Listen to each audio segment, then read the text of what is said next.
দরিদ্র, প্রান্তিক ও ঝুঁকিগ্রস্ত মানুষের জীবনযাত্রার মানোন্নয়ন এবং সামাজিক বৈষম্য কমানোর লক্ষ্য নিয়ে সাজানো হচ্ছে আগামী 2026-27 অর্থবছরের বাজেট, যেখানে বড় সুখবর থাকছে সামাজিক নিরাপত্তা খাতে। আগামী অর্থবছরে এই খাতে মোট বরাদ্দের পরিমাণ বাড়িয়ে করা হচ্ছে 1,45,000 কোটি টাকা, যা চলতি অর্থবছরের চেয়ে প্রায় 28,000 কোটি টাকা বেশি।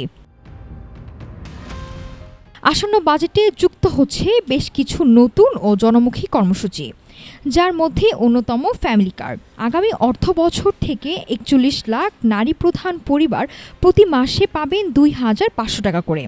আগামী 5 বছরে মোট 1,61,00,000 পরিবারকে এই সুবিধার আওতায় আনার পরিকল্পনা রয়েছে সরকারের।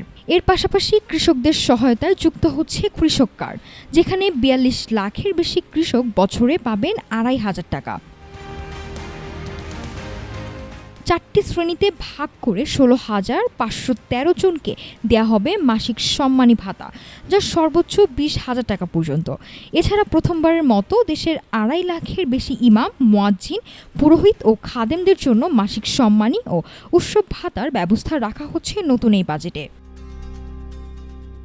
নতুন কর্মসূচির পাশাপাশি বাড়ছে পুরনো ভাতার হারও।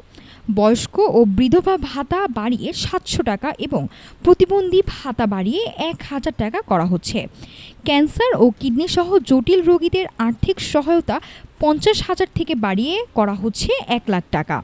সব মিলিয়ে 9,38 কোটি টাকার বিশাল বাজেটে সামাজিক সুরক্ষার এই জাল সাধারণ মানুষের জীবনে কতটা স্বস্তি আনে, এখন সেটাই দেখার অপেক্ষা।